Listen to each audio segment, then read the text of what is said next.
So good evening, everyone.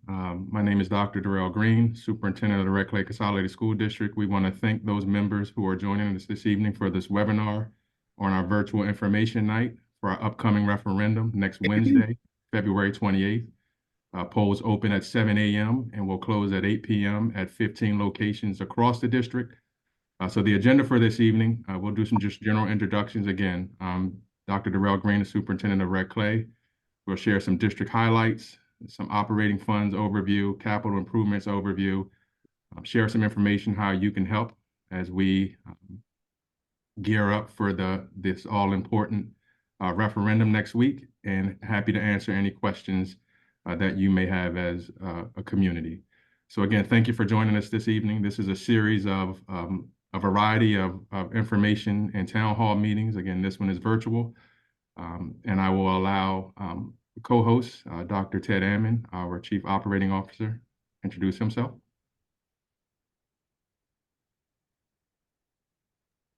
Hello, everybody. It's great to be here. And I'll turn it over. Marcin Michalski, our Director of Facilities, is also going to be joining us later in the presentation in case there's any specific questions about major capital improvements. Ms. Mobley. Hi, good evening, everyone. I am Alva Mobley and excited to be here and glad you all decided to join us tonight to get some facts about the upcoming referendum.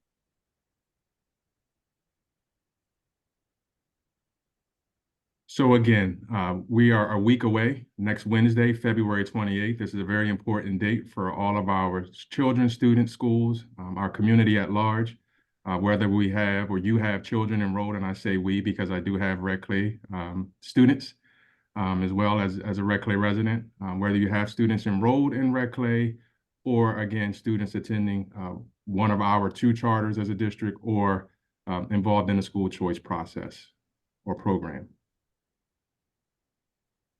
And so why is this referendum important and how will it benefit students? Again, we're looking to maintain high quality programs and services to prepare students for success, looking at recruitment and retention of our dynamic staff, whether that's our teaching staff, related services, support staff, custodial, maintenance, transportation, school nutrition workers. Again, this referendum benefits all of our employees in our communities as we look to remain competitive across not only the county, but the state, and attracting the best talent to support our schools and our school district community. We're also looking at enhancing and supporting ongoing school safety and security initiatives to ensure the well-being of our students and staff.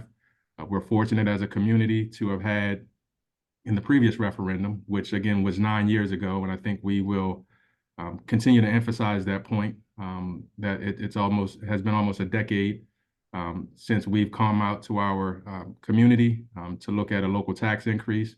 But in our prior referendum, school safety was a pillar in that referendum, and we're looking forward to continue not only sustain, but enhance security initiatives. Looking at renovating educational environments. Part of this, again, is both operating, but also a capital aspect to this referendum, looking at facilities, modernizing, updating and creating innovative spaces for learning. And the last pillar in here is, again, looking at major building systems. When we look at our facilities, over 2.8 million square feet of building space across Red Clay, we have some of, if not the oldest facilities, having the privilege of celebrating the 130th birthday of A.I. DuPont, which was initially school when it was founded, but now A.I. DuPont Middle School. So again, this is an all-important referendum. Not only will it benefit our students, but our staff and our community as a whole, as we look at things like facility usage with community partners throughout the district. So we're looking forward to and looking for your support next Wednesday, February 28th. Our focus is if you live, learn, or work. And so if you live in the district, our school district offers vibrant programming. We are by far the most diverse, dynamic school district across the state of Delaware, serving the most students.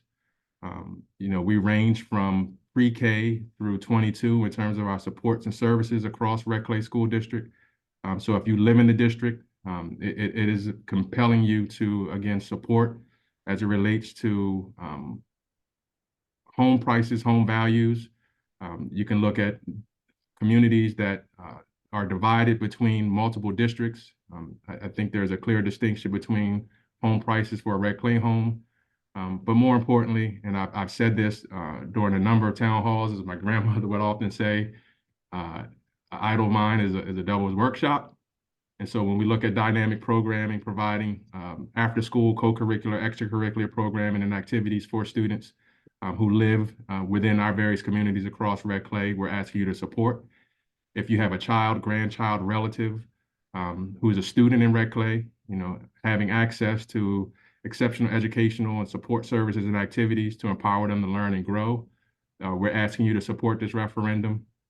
And if you have a loved one, colleague, friend, family member, neighbor who works in Red Clay, again, our schools provide inclusive environments for not only our educators, our staff, but our students to excel in their careers. And again, for us to remain competitive, we're asking you to support the referendum. So if you're living in Red Clay, you know someone or have someone learning in Red Clay, or someone who works in Red Clay, we're asking for your support. And so the remarkable Red Clay, what makes us unique, again, we're Delaware's largest public and charter system. And we say that because Red Clay serves as the only charter school authorizer as a district. All of the other charters across Delaware are authorized by the Delaware Department of Education.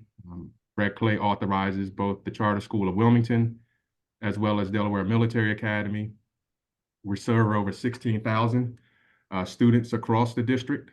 Again, ranging from our early years program, pre-K services, through our transition program, which serves adults up to 22. We have partnerships with Christiana Care, Project Search, for an example, where students who have intellectual disabilities work through training processes to transition into adulthood, in the workforce. We also have the First State School, which many don't know about or aware of, and Wilmington Hospital, which support students who have acute medical needs, who unfortunately can't receive their education within our traditional school setting. And we have a robust early years program, which has continued to expand over the years, both at our early years program on Telegraph Road, as well as Warner Elementary, Richardson Park Early Learning Center. And we also have a site or classroom located actually at the Lewis Dual Language Immersion. Three of our high schools are recognized as top 5 high schools in the state of Delaware.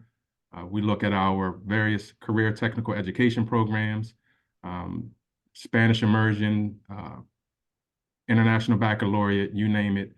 Red Clay has offerings that are unique to us, that aren't really found in other districts. And I'm fortunate and proud to say that we have national recognized educators.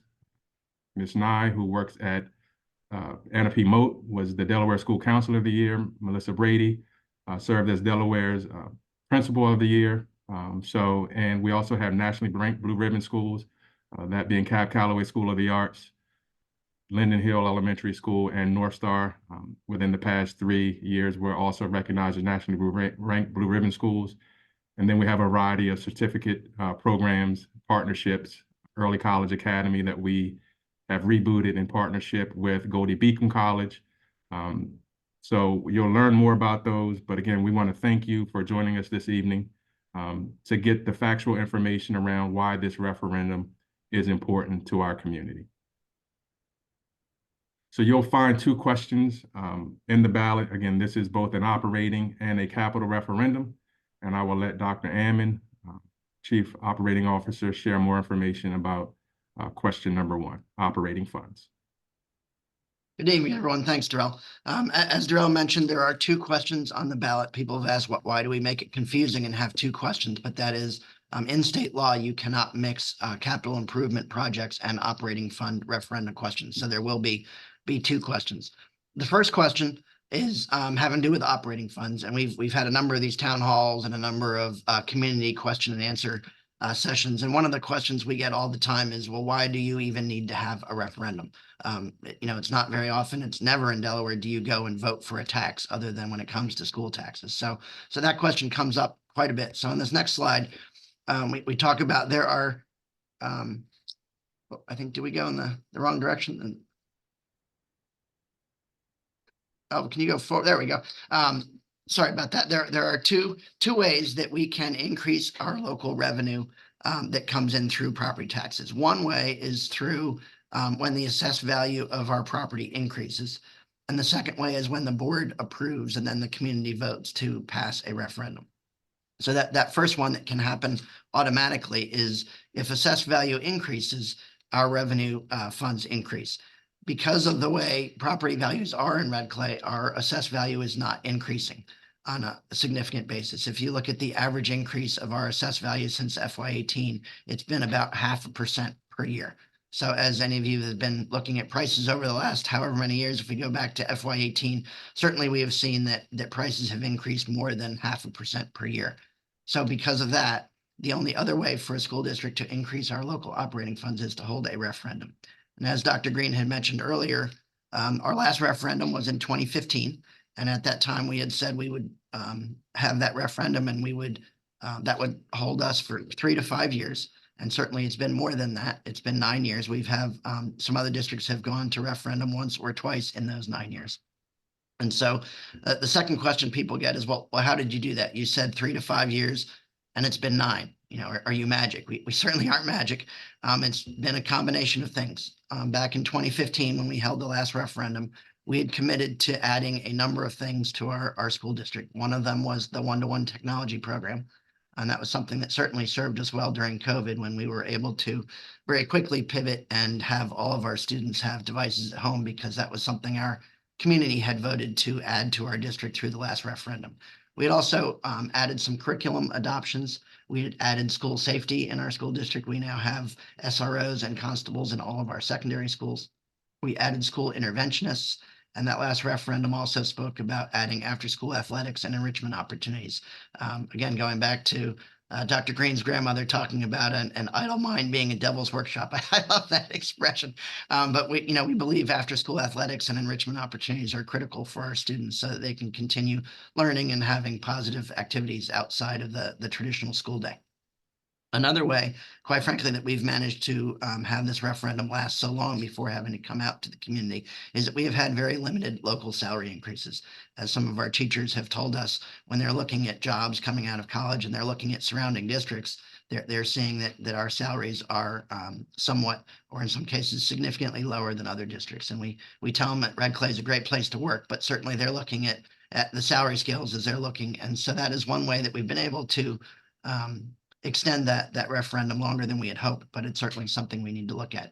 And then the last thing, obviously during COVID, the federal government, we call it ESSER, the federal government provided funds to help address ESSER COVID-related costs, and that also helped us to be able to stretch that last referendum a little bit further than we would have otherwise been able to go without another referendum. And this next slide that you'll see here, I always refer to it as the economics textbook slide. This is a graph you may have seen before in our presentations or even in other school district presentations, because all districts in Delaware need to operate within the same process in terms of raising local revenues. And so what this graph shows, that blue line is expenditures, and over time expenditures do increase.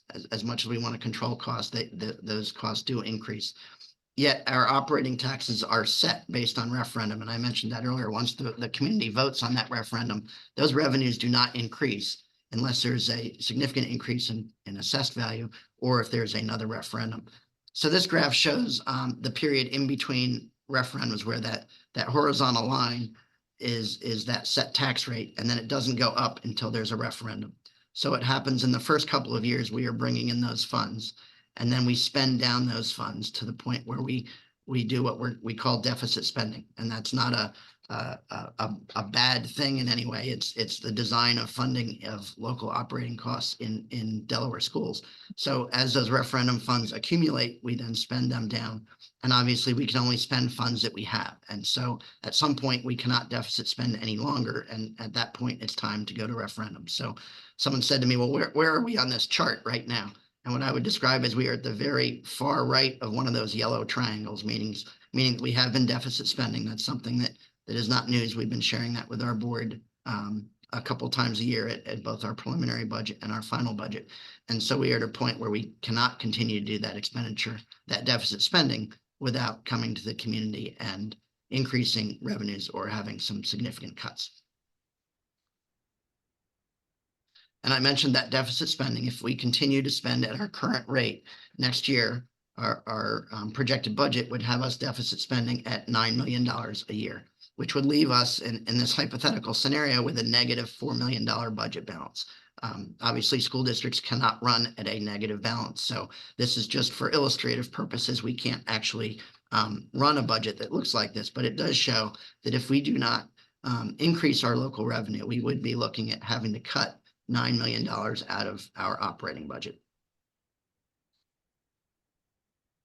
And so the next question I mentioned, people ask, why do we have to hold a referendum? Another question we get quite a bit is, well, rather than holding a referendum, why don't you cut costs? You know, what can you do to try and save money and cut your way out of this deficit spending scenario? And so in that previous slide, it showed that we are deficit spending at about $9 million a year.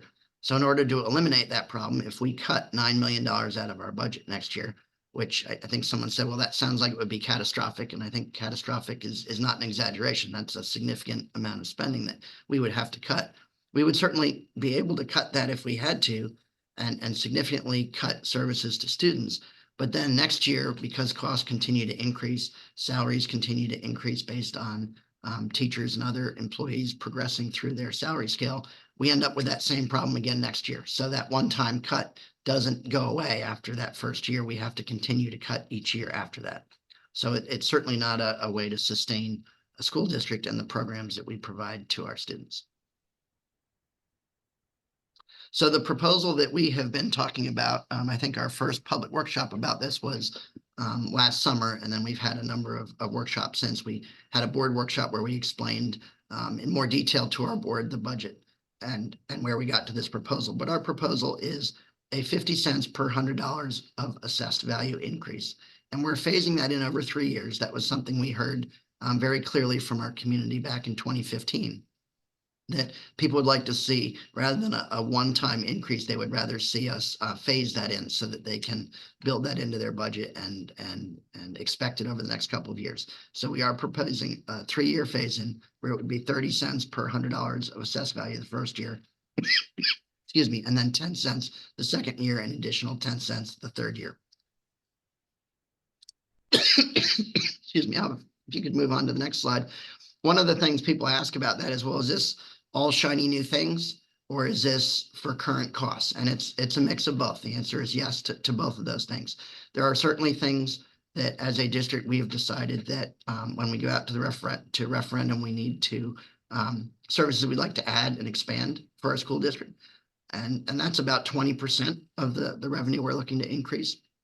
The other 80% is what is categorized here in this, I guess, Pac-Man graph. The other 80% is what we're considering operational cost increases. So that would cover things such as this deficit spending I mentioned, where we're spending about $9 million more than we are bringing in local revenues. So it would backfill that $9 million and also account for cost increases over the foreseeable future.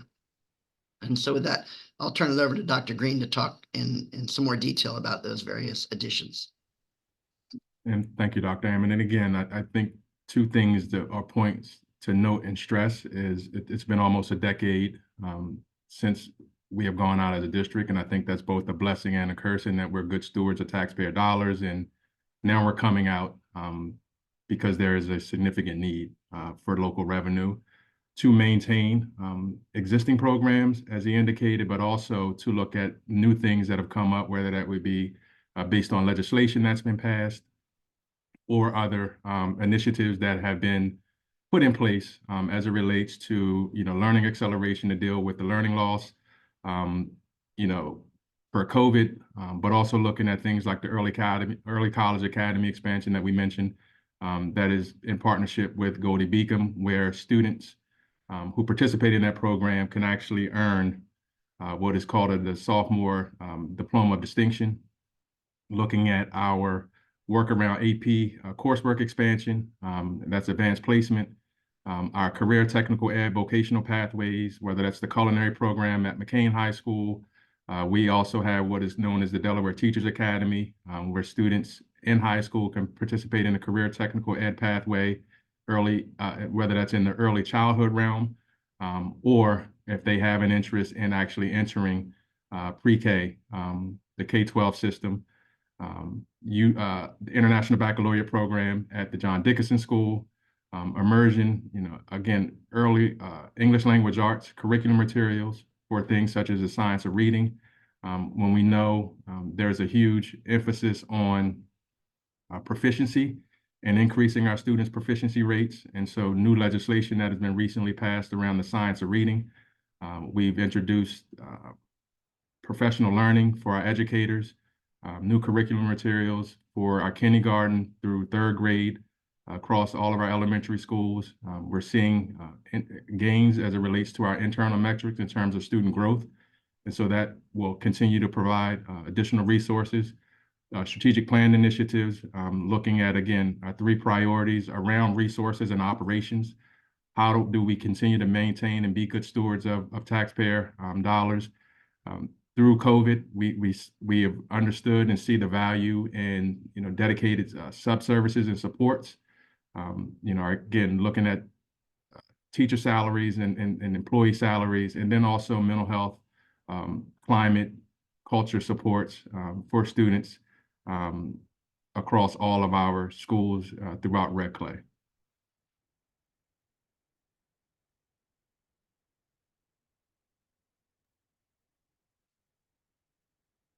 And so again, when we talk safety and security, one of the examples we were reducing or seeing a reduction in services outside of schools, but also looking at how can we continue to enhance. So we're looking at additional constables to support elementary schools. As Dr. Ammon indicated, we have supports across our middle and high schools, looking at district-wide emergency communication radios. We cover a large geographic area. When we look at our neighbors to the north, that being Brandywine School District, we have multiple, probably twice as many buildings and cover a larger geographic area. So ensuring that when we talk about safety and security, that not only our physical infrastructure, but climate within our buildings are supported, looking at additional building upgrades as required by law. And one of those examples are the ballistic resistant film that per state law has been required to be placed on schools. And so there are various things that, again, we're required to do by state law that requires local resources to be able to support. And then as we look at, when we talk about enrichment, not only we're looking at co-curricular, extracurricular activities, whether that would be through, sports, but also looking at arts, and learning opportunities, summer boot camps, STEM opportunities for students, Spanish immersion camps, various things that, again, students and families across Red Clay are currently benefiting from. And these would be things that we can add additional and enhance. But the bulk of what we're asking our taxpayers to support, again, that 80%, 20% threshold is really looking at sustainability, but also having room for growth over the next 3-5 years.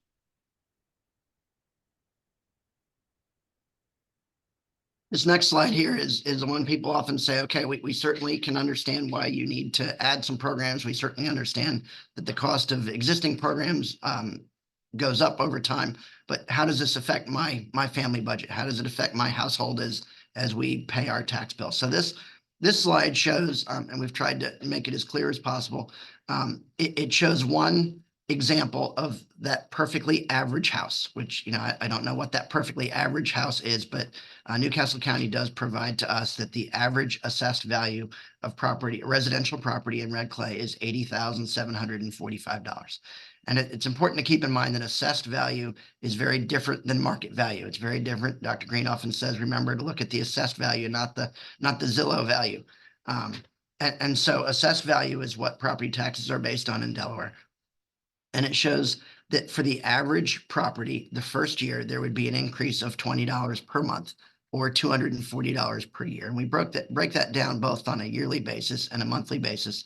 Obviously, the monthly basis make it look like a smaller number, but people have said to us, our taxes are often paid through a mortgage, through an escrow payment. So rather than giving me a yearly amount, what will this, look like on a monthly budget? So we show it both ways. We try and show the data in any way that people want to see it. And it shows that for this average house, the first year, the increase would be $242 a year or $20 a month. And then the second year, remember I mentioned there was a 3-year phase in. So in that second year, there would be an additional increase of $7 a month. And then the third year, an additional increase of $7 a month. And then I've added, I mentioned it was a 3-year phase in, but this chart shows a fourth year because I wanted to remind everybody that after those 3 years of increases, that tax rate is set and remains constant until there is another referendum down the road. And so people often say, well, my house, I think is assessed either higher or lower than that average assessed property. So we have on our website, on the referendum website, a calculator where you can put in your assessed value. If you go to the Newcastle County website and look up your address or any address you're interested in looking up, it will show you what the assessed value is of that property. And then on our website, you can put in that assessed value and it will show you the exact amount of that tax increase for your property for this operating referendum. There's a QR code for any of you that are looking at it with their, see the QR code there. That'll take you right directly to the calculator on our website.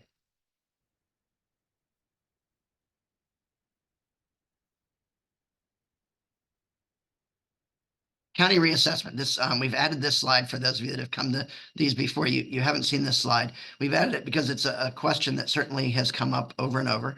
We certainly understand why it comes up. It's been in the news about county reassessment.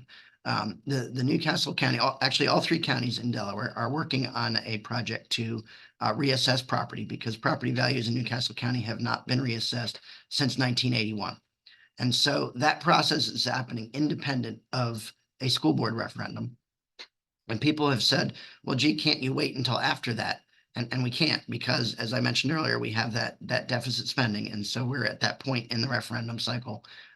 If we could put it off, we obviously would. We don't take this idea of coming to the community to raise taxes lightly. We only do it when we absolutely have to. And unfortunately, our cycle of the referendum and this reassessment project are not aligned. But the thing that I think is important to think about is that the reassessment process by law needs to be revenue neutral. And what I mean by that is if Red Clay is bringing in, and as an example, currently we're bringing in about $84 million in local property taxes each year.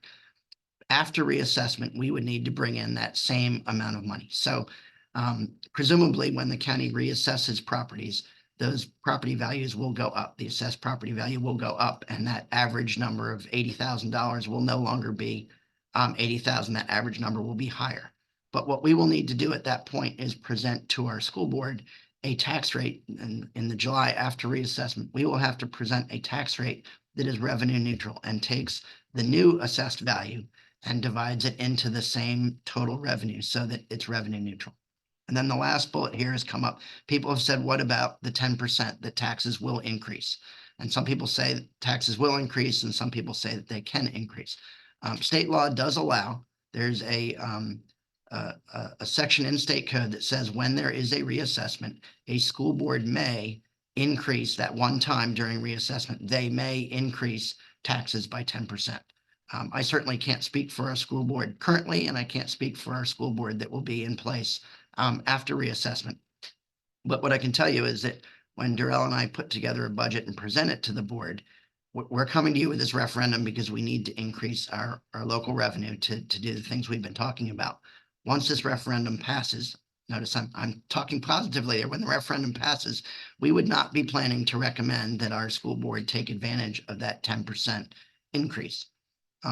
Another piece that's important, because certainly our board can't speak to that now, they would have to vote on that at the time. But currently in state law, the law would allow our board to increase our local tax rate each year 10% to account for uncollected debt. And that is something I've been in Red Clay since 1999.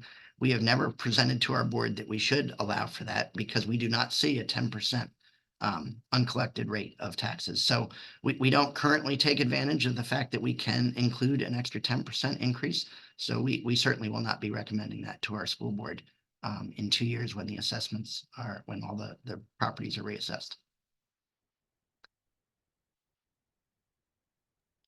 There's a second question to the referendum, as Dr. Green had mentioned that they're split. There's question 1 is having to do with operating funds.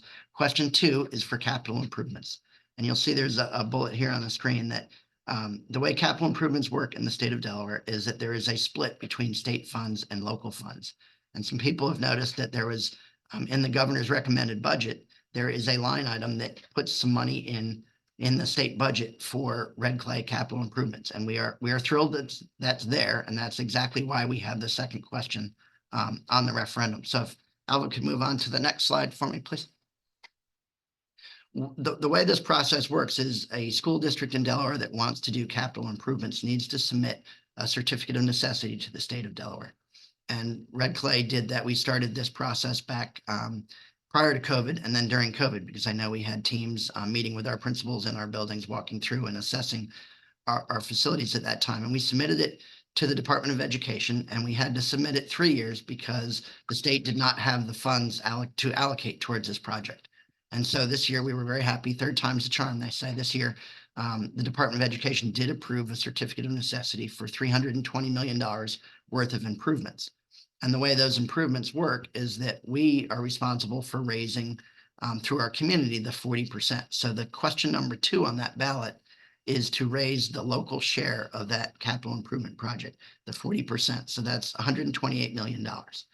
And so if we pass that referendum question, then that would allow us to tap into those state funds. And people have said, well, if the referendum doesn't pass, does that mean you can cut back on the construction and just use the state funds? And unfortunately, it's an all or nothing proposition. So if the referendum does not pass, those funds that were allocated for red clay would be able to be reallocated for another district in the state of Delaware. Certainly, there were other districts that submitted certificates of necessity that were not approved. So if we were not able to move forward, the Department of Education would have the task of looking at that list and figuring out which district to award those funds to. And again, the question that people come to is, we certainly understand that schools may need new roofs or new HVAC systems or whatever the other improvements are. How does that play out in our local taxes? Capital improvements are funded a little bit differently than an operating tax, so that the numbers look a little bit different. All of the capital improvements in Delaware are paid for with 20-year bonds, similar to a home. If you're doing something and you have a mortgage, you might have a 15 or a 30-year mortgage. Capital improvements for schools are funded over a 20-year bond. And so with the operating rate, I mentioned, once it phases in over those 3 years, that rate is the same and doesn't increase or decrease unless there's a referendum. When it comes to capital improvements, as those bonds get paid off, fewer and fewer dollars are needed from the community to pay off those bonds. So this example again goes back to that perfectly average household in red clay that has an assessed value of $80,000. And it shows in the first year, the monthly charge would actually decrease by 87 cents per homeowner. And people say, well, how is that possible? How is it going to go down when you're actually starting these new projects? And that's because there are currently bonds that are being paid down. We have had previous major capital improvement projects that had 20-year bonds. And so as they get paid off, the rate goes down. So in FY25, the rate is coming down from those previous bonds, and we are starting to ramp up a 3-year major capital improvement project. We don't do all of these capital improvement projects in 1 year for a variety of reasons, partially because the state spreads that funding out over 3 years. Also because just based on the contractor community, that would be an awful lot of work to be doing in 1 year. So we do spread it out. So the first year that for this average household, they would see a decrease in their debt service rate of 87 cents per month. The second year, they would see an increase of $3.63 per month, or $44 a year. Then in the third year, they would see an additional increase of $2.49. And then in the fourth year, I showed it out 4 years here. In the fourth year, it would be a $3.10 increase. And it actually changes every year for the full 20 years, but the FY28 would be the highest number, and then it decreases from there. So we felt that to be as transparent as possible for major capital improvement and how that affects a taxpayer's yearly or monthly budget, those first 4 years show the most expensive years of that project, and then after that, they taper down for the full 20 years. And if anyone's interested in the full 20-year amortization schedule, we do have that on our website, and it's also posted. It's been in the News Journal, and it's also posted on the front door of each of our buildings. But this does show for that average household the the increase for the next 4 years. And again, we have a calculator on our website so that if you live in a house that has an assessed value of either more or less than that, you can actually put in your assessed value and see what the exact impact would be on your house. And the question about reassessment comes up. It's the same answer for this as it is for operating funds. Once assessment changes, if we look at that assessed value, if that average is no longer $80,000, but is something else, let's say it's 90,000 or 100,000, whatever that number is, one of the things we would have to do is provide to our board what the rate would need to be so that we can bring in the same amount of money and pay those bonds off. We would not be bringing in any additional revenue. We would only be bringing in enough to pay back those bonds. And Dr. Ammon, just for the community, before we go on in terms of what's on the ballot, you can actually go on to our website, and we have the referendum banner across the top of the website. And once you click on capital improvements, you'll see the scope of work that's been identified for each of the schools across Red Clay. Again, you'll see the wide variety of projects slated for each of the schools as a part of the certificate of necessity. Again, everything from roofs, HVAC systems, excuse me, and various upgrades through each of the buildings. So we do have that scope of work outlined for each of the schools across the district.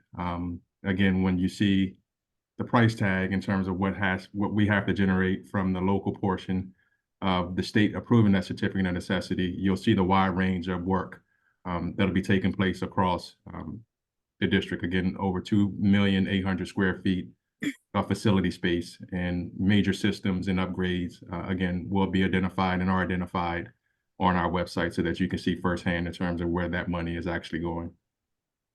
Absolutely. I would strongly recommend people do that, because one of the questions we've received is, does every school get the same amount of money? How do you determine how much money a school gets? And it's all based on need.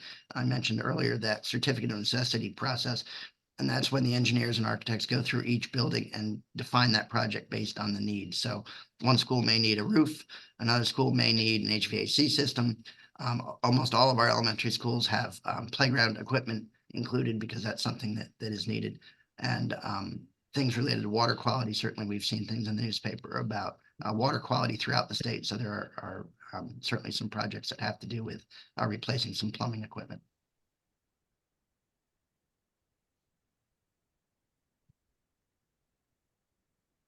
Okay, thank you, Dr. Ammon. What's on the ballot? Voters will be asked 2 questions about funding for our schools. To ensure our students continue to thrive and receive a quality education, it's important to vote for both questions. By supporting both questions, you're investing in the future success of our community and empowering generations to come. How you can help? Spread the word. Inform your network about the upcoming referendum and encourage them to participate. Share accurate information. This is very important. Ensure that everyone in the community has access to correct and up-to-date information, empowering them to make an informed decision. Mobilize voters. Encourage everyone 18 and older to exercise their right to vote and have a say in the direction of our schools.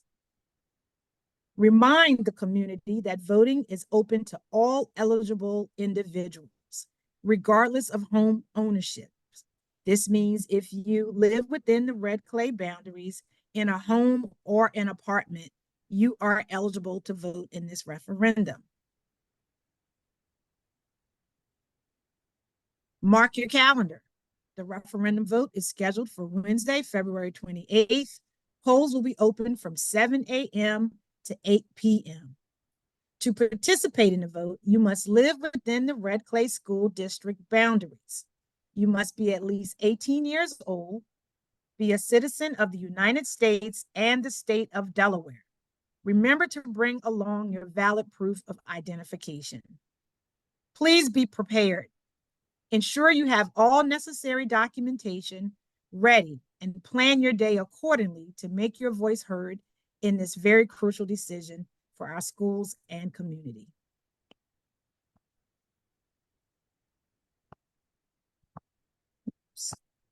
There we are.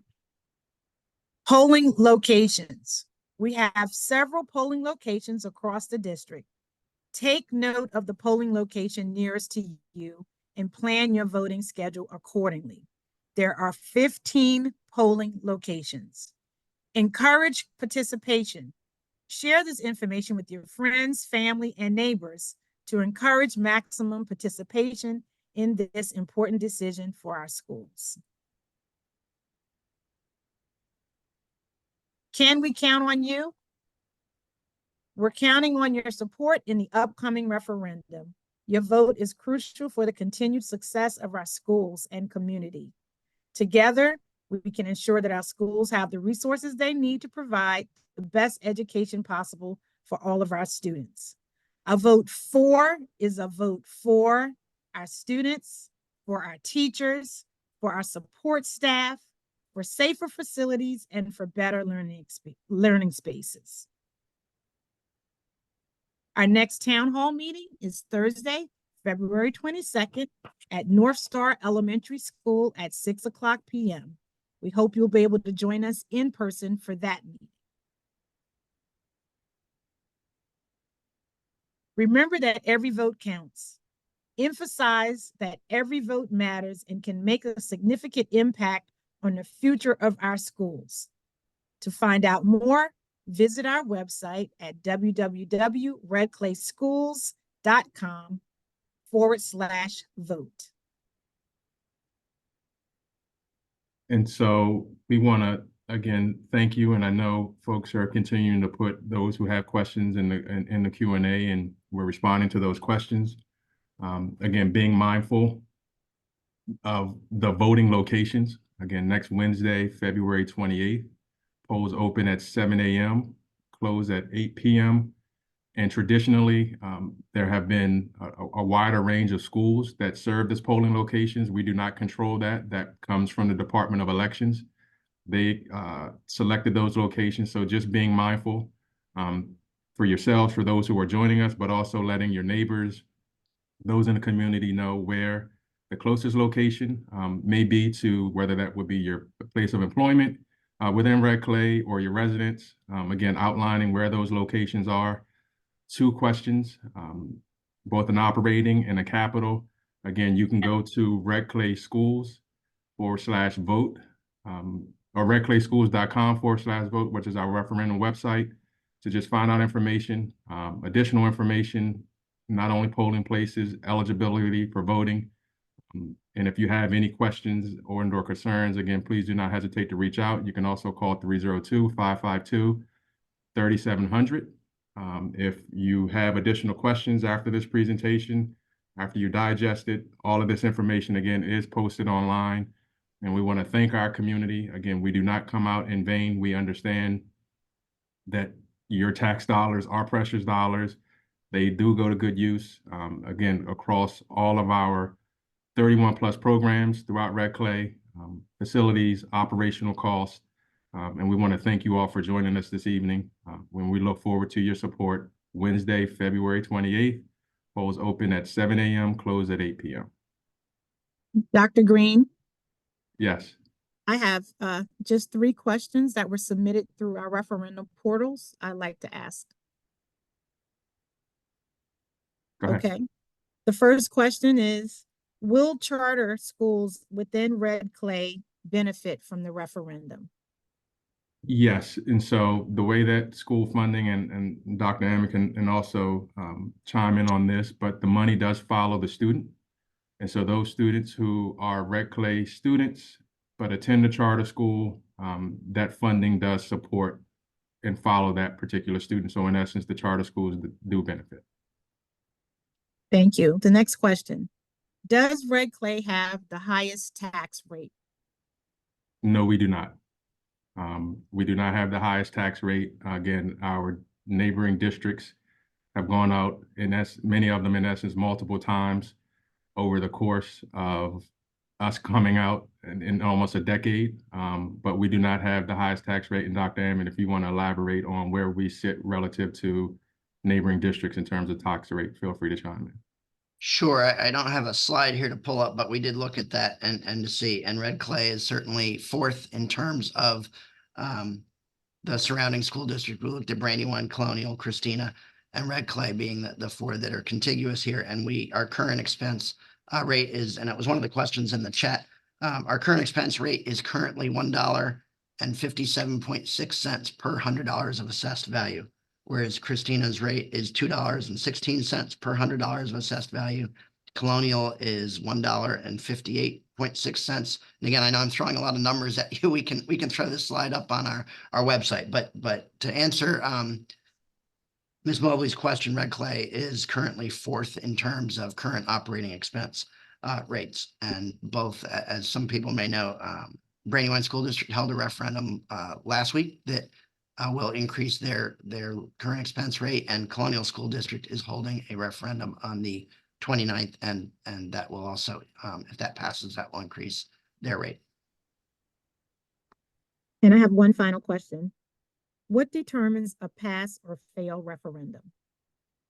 So a pass or fail referendum, one more vote for than one against would determine a pass, and one less vote against rather than 4 would determine a failed referendum. And so, again, almost a decade coming out to our residents to ask for this increase. Again, it's not in vain. It is a necessity to not only sustain current level, but also to look at a path forward as we look to not only support the instructional learning needs of our student, but really looking at whole school, whole child, whole community approach to supporting Red Clay. And so we're looking for a vote in support of 4, but that would determine, one more vote for or one less vote against would determine a failed or successful referendum. Okay. That ends the question and answer section for tonight. And so again, we want to thank you. Our final town hall meeting through this cycle is tomorrow evening at North Star Elementary. And I want to thank all of those families, community members who have attended previous ones, but have also gone out to various PTA meetings and other community meetings. Again, if you have additional information or questions, please do not hesitate to reach out. We want to thank everyone for joining us this evening, and we look forward to having your support next Wednesday, February 28th, at one of 15 polling locations across Red Clay. Thank you and have a good evening. Oh, hold on. There was one last, before we conclude, I just saw something pop up in the Q&A. Okay, that was just a thank you, and thank you again for joining us. Have a good evening.